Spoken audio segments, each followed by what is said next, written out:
What's up, guys? I'm Sydney. This is Big Rhonda. And I've been living here for 2 years now, and this is my backyard right now. Look at this.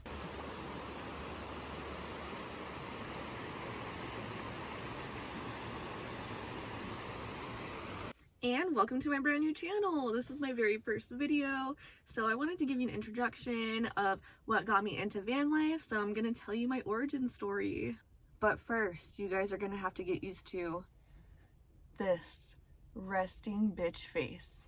I cannot control it. I already know I look very bitchy when I talk, and I'm so sorry for that.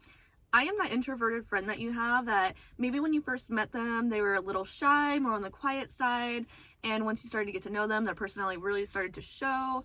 Yeah, that's me, and it's gonna take a little time, maybe a couple of videos, getting used to talking in front of the camera, so please bear with me and thank you for your patience. But anyways, let's get into the story. So my travels did not start in a van. It started in a CRV actually when I was 20 years old. That was when I did my first road trip. I had always wanted to do a road trip, and I was always waiting on other people. No one was ever really down for it, so I finally decided to just go and do it on my own.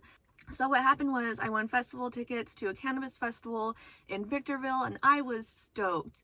And why was I stoked for Victorville? It's fucking Victorville. Well, I actually grew up there, so I just moved to Portland the year before, and I was really excited to go and see everybody. And I was already homesick. The seasonal depression in Oregon hit me really bad, and I was just ready to get back to some sun and the beaches. So yeah, I just decided instead of flying, why not drive down there and see everything? So a few weeks later, I quit my job and I headed down to California. So I had about $1,500 saved up, and between like food, gas, hotels, and just having fun, I figured this would last me about 2 weeks, and I was wrong. It ended up lasting me 2 months, and this one motel experience is why. So my very first night, I stop in Eugene to sleep. It is 4th of July weekend. All of the motels in the city are sold out except for this one motel, and they have one more room left.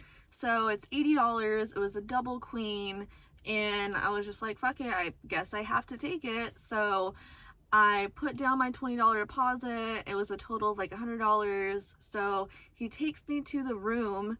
And dude, when I walked in, I was horrified. This shit was fucking nasty. So nasty.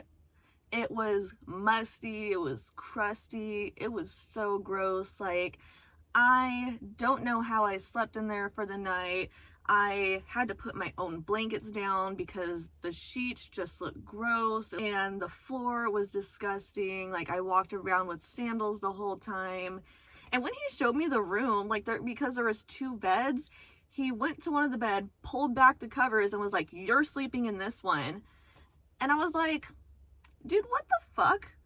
Like, obviously, I wasn't going to use both of the beds, but just because he was a fucking asshole about it, that annoyed me. And I fucked up both of the beds just because I was being petty. Probably wasn't the right thing to do, but oh well.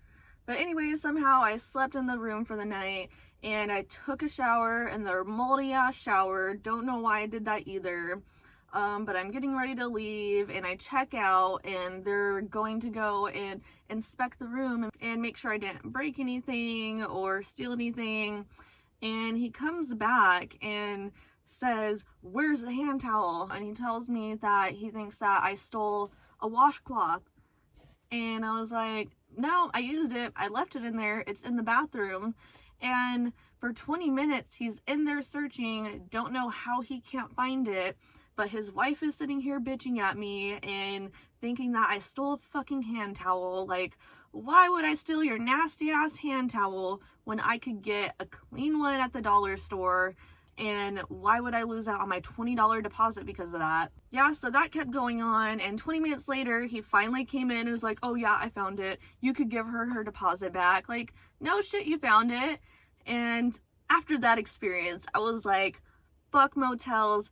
That shit's nasty. I don't want to deal with that ever again, especially not for $80 a night. It was not worth it. So I just decided to start sleeping in my car after that. And because of that, that saved me so much money in the hotel fees that I had estimated for my trip. So that is how I prolonged my trip into a whole summer trip. I drove up and down the 101, and even though I grew up in California, I had never seen that much of California because my family was never into traveling. They're not nature people, so I had never left Southern California. Like, I have never been further than LA, which is like a 2-hour drive from my house. So this was my first time doing a road trip, doing a solo trip, exploring California. It was the first time I ever felt freedom and the first time I really felt happy and loved my life after pulling myself out of years of depression. Like, even though I was alone, had a great fucking time. I mean, like, I did a lot of stuff with friends and family, but I also went to a lot of new places by myself, met new people, and I just had so much fucking fun. But at the end of summer, money ran out, went back to Portland to work again, save up money, because as soon as I got back and started working for a few weeks, I just became so bored, and I knew that this is what I wanted to do. Like, for the first time in my life, like, I never knew what I wanted to do growing up. I just didn't have any plans for like the future, and for the first time, this is what I wanted to do. I knew I wanted to travel and explore everything, see things. So I started to save up again. I was going back to college. I went to PSU and I started to make travel plans. Like, I wanted to do more road trips. I was thinking about study abroad. But then a year later, I found out about van life. I didn't know like that was a movement that was happening. So I started to save up for a van, and really the only reason why I was saving up for a van instead of doing it again in my CRV was because I had a partner at the time and he wanted to do it as well. So we were talking about getting a van together and doing this. But obviously he's not here right now, and if I were to do it again as a single person, I would have stuck to my CRV. Like, I wouldn't have spent all of the money that I've put into this van and the last van that I had. This is my second van. Like, having a van costs a lot more money. And I mean, van life doesn't have to be expensive. I cannot stress that enough. I have so many people coming up to me and telling me like that they think that they need $20,000 to be able to start doing this, when like my first road trip literally started off of a G, and you don't have to have that much money. Like, it could be as cheap as you want it to be. You just have to sustain yourself if you want to do it long term. But honestly, if you want to do it the cheapest way, like, I would say an SUV is a really good way to go, because one, it's cheaper to start off with. You don't have to do the whole build out. Just like put a mattress in there and call it good.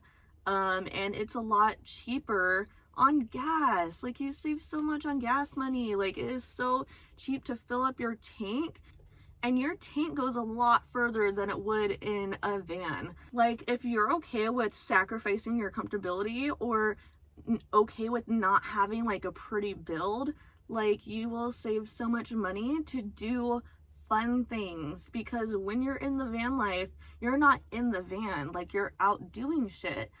Yeah, that was my long story of why I live in my van. So I hope you guys enjoyed that. I hope it gave you a little bit of insight if you're deciding to do it as well.